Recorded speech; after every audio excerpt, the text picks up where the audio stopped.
আমি যখন আজকে মিটিংয়ে আসছিলাম তার আগে শুনছিলাম, ছোট্টবেলায় পড়েছিলাম বাবুরাম সাপুরে কোথা বা যাস বাপুরে, দুটো সাপ রেখে যা যার চোখ নেই কান নেই, নানা রকম ছোটবেলায় পড়েছি, কত 1, 2তে ভুলেও গেছি হয়তো। আমি এদের বলি বোমা ফাটাবেন, বোমা। কি বোমা? না তো 26,000 টিচারদের চাকরি চলে যাবে। আমিও বলে রাখি, আমরাও লড়ে যাব, লড়াই করব।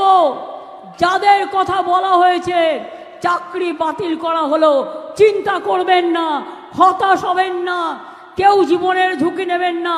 আমরা সবাই আপনাদের পাশে আছি এবং যতদূর লড়াই করার আমরা লড়াই করব। একজনকে দেখলেন না বিজেপির হয়ে ভোটে দাঁড়িয়ে গেল, তার অর্ডার ছিল এটা। সুপ্রিম কোর্ট এটাকে একদম স্যাটিসফাইড করে দিয়েছিল, দিয়ে বলেছিল নতুন ডিভিশন বেঞ্চ করে আলোচনা হোক।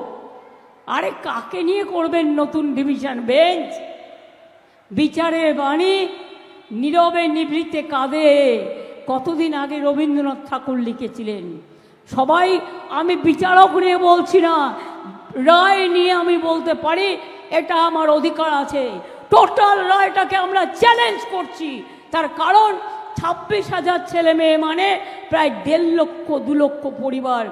বলছে কি না 8 বছর তারা চাকরি করেছে, 4 সপ্তাহের মধ্যে সব টাকা ফেরত দিতে হবে। Is it possible? বলুন, আপনারা যারা এই রায়টা দিচ্ছেন, এই রায়টা সারা জীবন আপনারা যারা চাকরি করেছেন তাদের টাকাটা যদি ফেরত দিতে বলা হয়, পারবেন দিতে?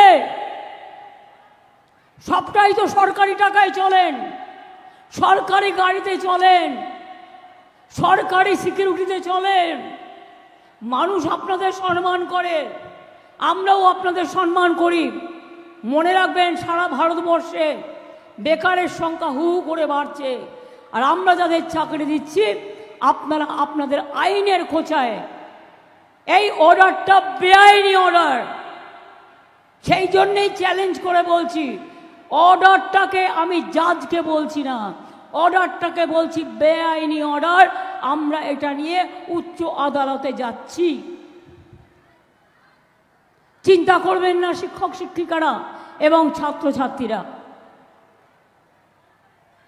যখন বিপদে পড়বেন আর কেউ না থাকলেও আমি আছি। আর একটা কথা বলি, আরো 10 লক্ষ চাকরি আমার রেডি হয়ে আছে গভর্নমেন্টে। এই একটা হয়েছে, না মন্দির না মসজিদ না গুরুদ্বারা না গির্জা, একটা বিজেপির বিচারালয়।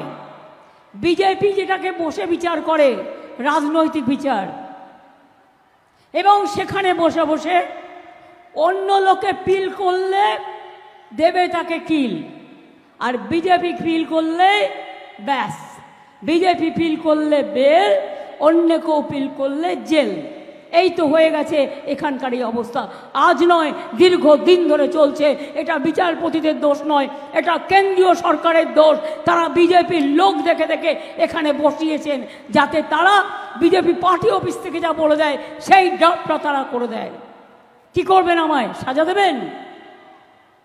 ডিফামেশন করবেন? আমি তৈরি। জেলে পাঠাবেন? আমি তৈরি। কারণ মানুষের কথা বলবার জন্য আমায় যদি শাস্তিও নিতে হয় আমি মাথা পেতে নেব, কিন্তু তবু মনে রাখবেন, পরিবার যদি বিপদে পড়ে তার পাশ থেকে আমি সরে দাঁড়াবো না।